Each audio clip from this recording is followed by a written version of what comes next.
নগরায়নের নামে কাটা হচ্ছে গাছ, ভরাট হচ্ছে জলাধার। ফলাফল সবুজের দেশে লু হাওয়া। 7 বছরে ঢাকার তাপমাত্রা বেড়েছে 3.5 ডিগ্রি। গেল বছর সবচেয়ে কম বৃষ্টিপাত রাজশাহীতে। নির্বিচারে ভূগর্ভস্থ পানি ব্যবহারে বেড়েছে সংকট।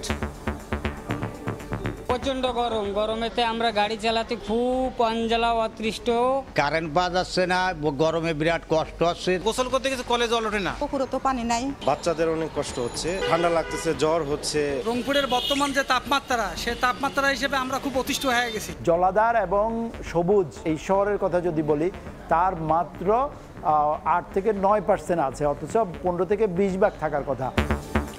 গরমে এসি কিনতে ধুম পড়েছে বাজারে। নগদ টাকা দিয়েও মিলছে না পণ্য। এখানে কোনো এসি নাই। আজকে আসার অনেকক্ষণ পরে তারপরে একটা এসি আমি আল্লাহর রহমতে পেয়েছি। ব্যবসায়ীরা এখন তো সুযোগ নিচ্ছে, মানে আমরা ক্রেতারা বাধ্য কিনতে। এটাই তদারকি করা উচিত। অনেকে আমরা ফ্যানের উপর ডিপেন্ড নেব। 12 ইঞ্চি ফ্যান আগে বিক্রি করছি আপনার 3500, এখন 4000 টাকা নিতেছে। দেখছিলেন প্রধান শিরোনাম। দুপুরের সময়ের সঙ্গে আছে আমি নাবিলা সোহার। তীব্র গরমে পুড়ছে চারপাশ, সবুজের দেশে বইছে লু হাওয়া। প্রচণ্ড গরমে নাকাল রাজধানীবাসী। কর্মক্ষমতার পাশাপাশি কমেছে আয় রোজগার। আবহাওয়া অফিস বলছে বিস্তীর্ণ এলাকায় বৃষ্টিপাত ছাড়া সামগ্রিক তাপমাত্রার পরিবর্তন সম্ভব নয়। অপেক্ষা করতে হবে আরও কিছুদিন।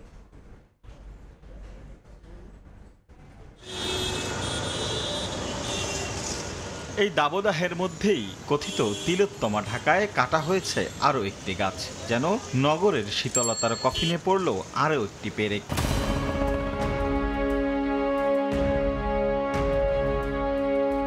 কাটা গাছের গুড়ি দেখে যে উপমাটি দেওয়া হলো, সেটি খুব কি বাড়াবাড়ি হয়েছে? মোটেই নয়। কারণ এই মুহূর্তে শাহবাগ এলাকার এই খোলা আকাশের নিচে তাপমাত্রা পরিমাপক এই যন্ত্রটি বলছে তাপমাত্রা প্রায় 38 ডিগ্রি সেলসিয়াস। ঠিক তার কয়েকশো গজ সামনে, অর্থাৎ রমনা পার্ক এলাকায় শীতল ছায়ায়, অর্থাৎ গাছের নিচে দাঁড়িয়ে এবার পরীক্ষা করতে চাই সেখানকার তাপমাত্রা কত।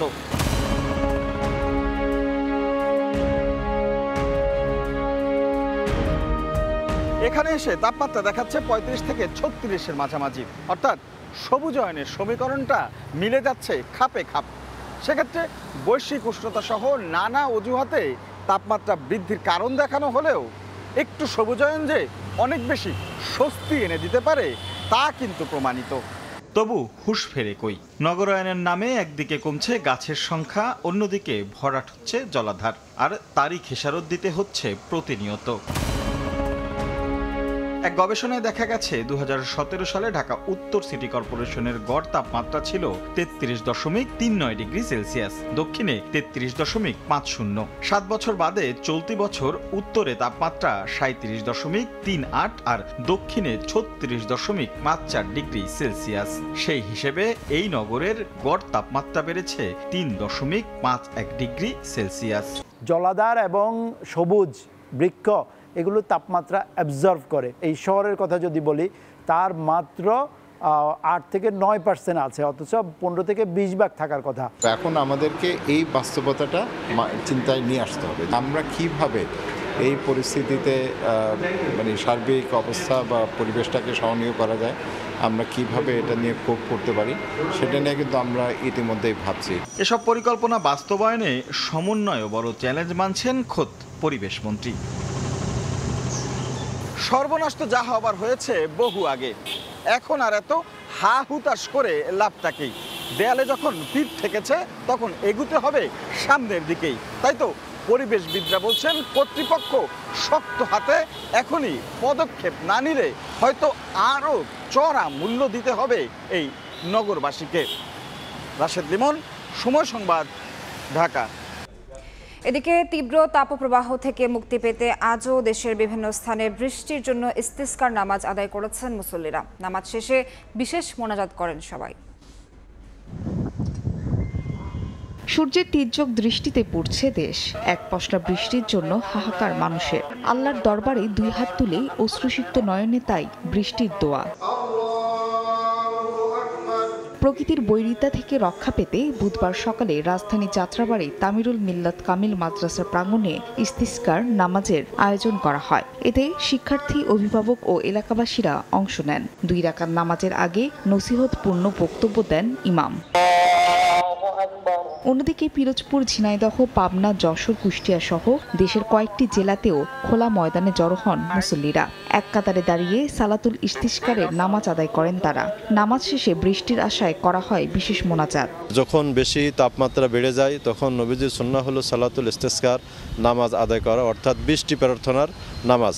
তো আল্লাহ আমাদের এই প্রচেষ্টাকে আমাদেরকে ক্ষমা করুক, আমাদের প্রচেষ্টাকে কবুল করুক। আল্লাহ আমাদেরকে সবার গুনাহ মোচন করে দিয়ে যেন আপনার রহমতের বৃষ্টি নাজিল করেন।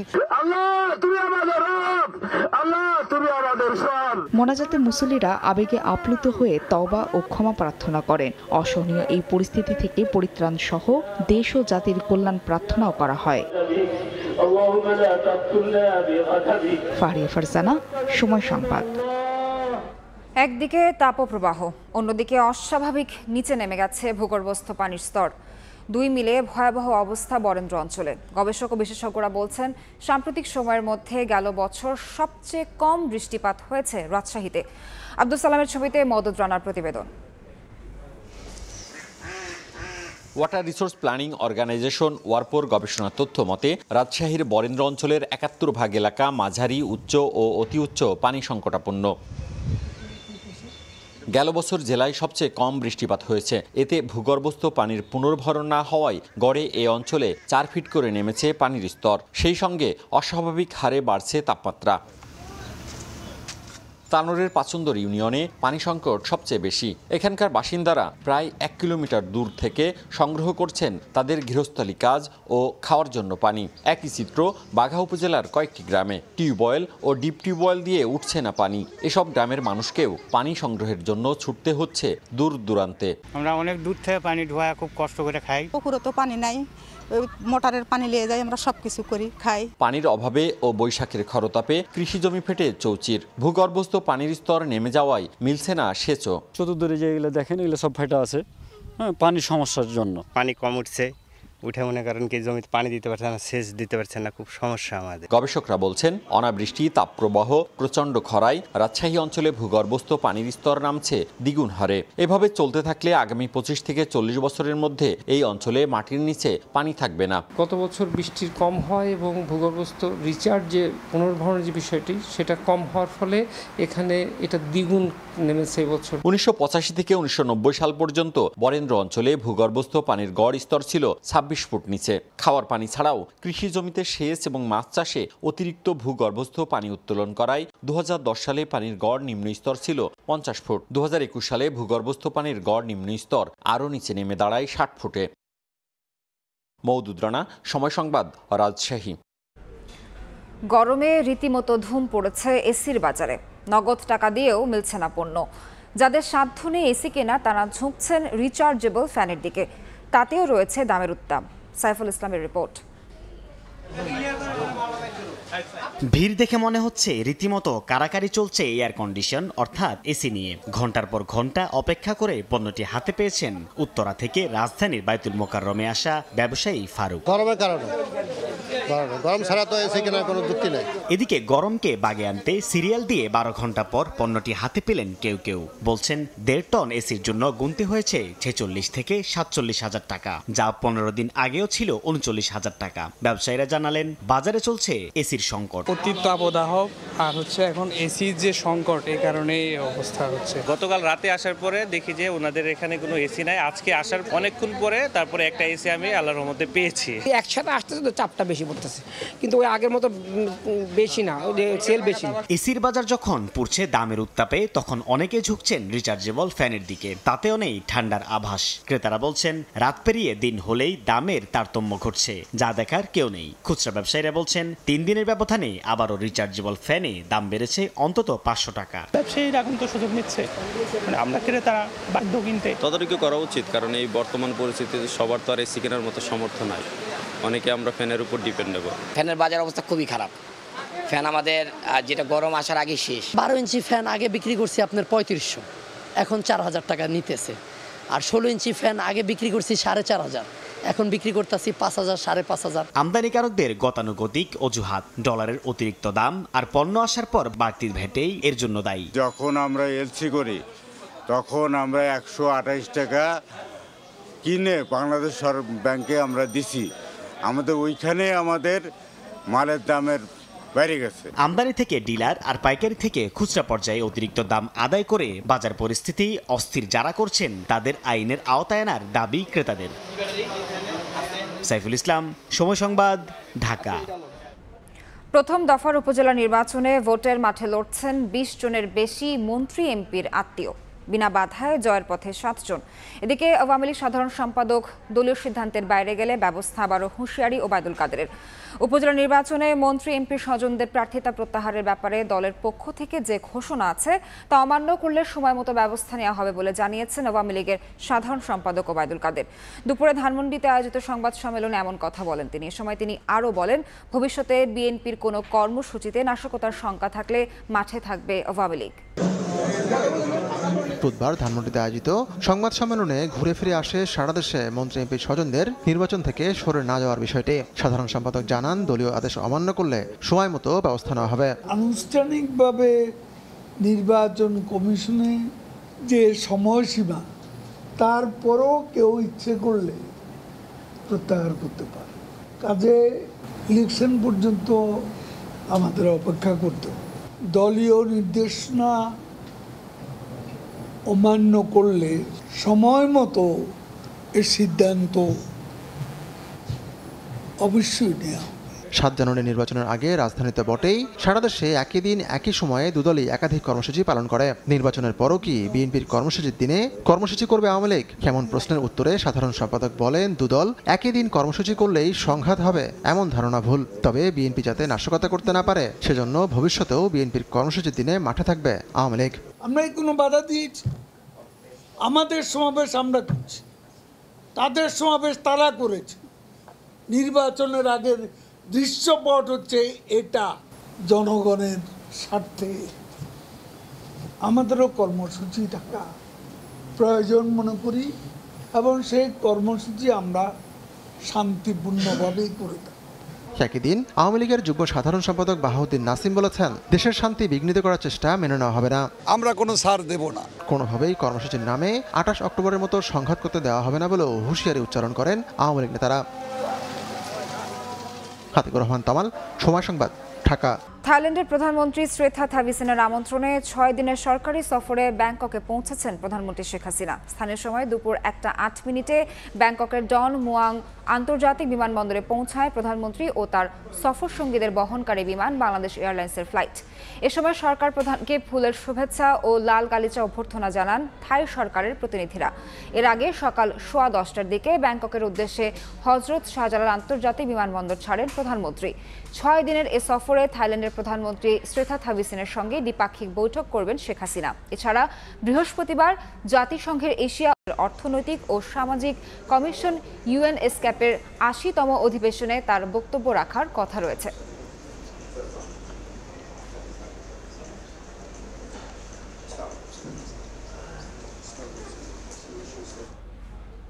সুনামগঞ্জ ও নেত্রকোনার হাওরে পুরো দমে শুরু হয়েছে ধান কাটা। আবহাওয়া অনুকূলে থাকায় এবার বিঘা প্রতি 20 থেকে 25 মণ ধান পাওয়া যাচ্ছে। মাঠে মাঠে ধান কাটায় ব্যস্ত কৃষক শ্রমিকরা। সোনালী ফসল ঘরে তোলার আনন্দ চোখে মুখে। সুনামগঞ্জের দেখার হাওর, শনির হাওর, ছায়ার হাওর, মাটিয়ান হাওর সহ ছোট বড় সব হাওরে ধান কাটার ধুম পড়েছে। কৃষকরা জানান, আবহাওয়া অনুকূলে থাকায় এবার ফলন হয়েছে ভালো। বিঘা প্রতি 20 থেকে 25 মণ ধান পাওয়ার আশা করছেন কৃষকরা। জেলা কৃষি সম্প্রসারণ অধিদপ্তর জানায়, 15 থেকে 23 এপ্রিল পর্যন্ত 98,134 হেক্টর জমির ধান কাটা হয়েছে। মে মাসের প্রথম সপ্তাহের মধ্যে হাওরের সব ধান ঘরে তোলা সম্ভব হবে বলে জানিয়েছে কৃষি বিভাগ। কারণে এরপরে আগগুলো বৃষ্টি হয়েছে, এই জন্য এবার ফসল ভালো হয়েছে। ফসল তো বৃষ্টির কারণে হয়েছে, এরপরে বীজ বালা সব দিক দিয়ে ভালো। এদিকে নেত্রকোনার হাওরগুলোতেও শুরু হয়েছে ধান কাটার ধুম। আগাম বন্যা এবং অতিবৃষ্টির শঙ্কায় ৮০% ধান পেকে যাওয়ায় ধান কেটে ঘরে তোলা হচ্ছে। মাঠ থেকেই ৯২০ টাকা মন দরে বিক্রি করছেন কৃষকরা। জেলায় এবার ১,৮৫,৩২০ হেক্টর জমিতে বোরো ধানের আবাদ হয়েছে। এর মধ্যে হাওর অঞ্চলে আবাদ হয়েছে ৪১,০৭০ হেক্টর জমিতে। 5টা কলো হিলারে দিয়ে একটা আমরা এই মৌসুমটা যদি ভারী বর্ষণ কিংবা হয় তাহলে যে কোনো মুহূর্তে তলায় যাওয়ার সম্ভাবনা বেশি থাকে। নেত্রকোনায় এবছর ১২,৩৭,২২৩ মেট্রিক টন ধান উৎপাদনের লক্ষ্যমাত্রা নির্ধারণ করেছে কৃষি বিভাগ। সর্দার মোহাম্মদ আরিফ, সময় সংবাদ। খেলার খবর। ক্যারিয়ারে সেরা ফর্মে থেকে বিশ্বকাপ খেলতে না পারার কষ্ট এখনো তাড়িয়ে বেড়ায় ইবাদত হোসেনকে। তবে বছর খানেকের অপেক্ষা শেষে সিলেট এক্সপ্রেস মাঠে ফিরতে প্রস্তুত পাকিস্তান সিরিজের আগে। ইনজুরি প্রবণতা কমাতে অন্তত 7 থেকে 8 জন পেসারের গ্রুপ তৈরির পরামর্শ সিলেট এক্সপ্রেসের। সময় সংবাদের সঙ্গে একান্ত আলোচনায় এসব কথা জানান ইবাদত। আজ দেখুন দ্বিতীয় পর্ব। অনেক কষ্টের, আর আজকে প্রায় 8 মাস হলো আমার অপারেশন। তো অপারেশনের পরে থেকে রিহ্যাবিলিটেশন শেষ করে এখন স্ট্রেংথ পর্যায়ে আছি, যে আমার পায়ের যে স্ট্রেংথ যেটা আছে সেটা বিল্ড করার চেষ্টা করতেছি, আর মাসেল যেটা লুজ হয়েছে ওটা বিল্ড করার চেষ্টা করতেছি।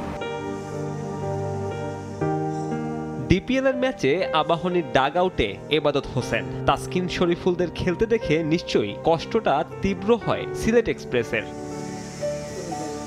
এশিয়া কাপ, বিশ্বকাপ এবং এবারের টি-20 বিশ্বকাপ ইবাদত খেলতে পারছেন না আরও একটি মেজর টুর্নামেন্ট। তবে অপেক্ষার প্রহর ফুরোচ্ছে মাঠে ফেরার দিনক্ষণ চূড়ান্ত এই ডানহাতি পেসারের। আমারও আপাতত এখন আর বড় কোনো ইভেন্ট নাই, সো তাড়াহুড়ো করতেছি না।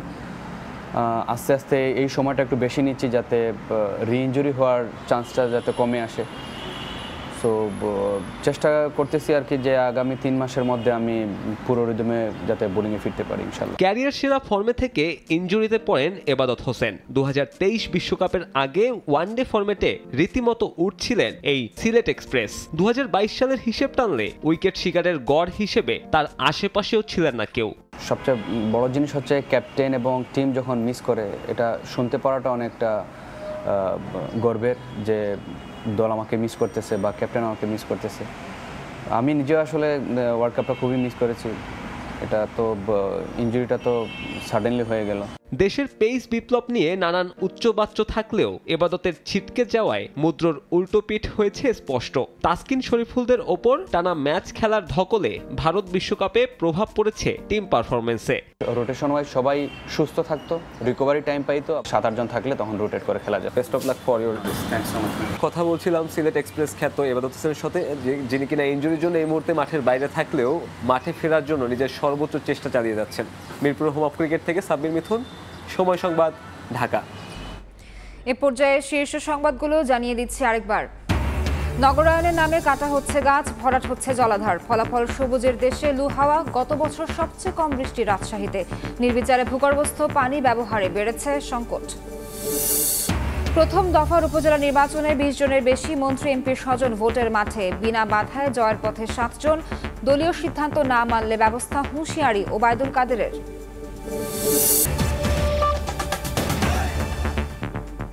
এই ছিল দুপুরের সময়। এরপর বিভাগীয় সময়ের সঙ্গে থাকবেন ছোঁয়া খন্দকার। ধন্যবাদ সোহার। বিভাগীয় সময় নিয়ে ফিরছি কিছুক্ষণ পর, সঙ্গে থাকুন সময়ের।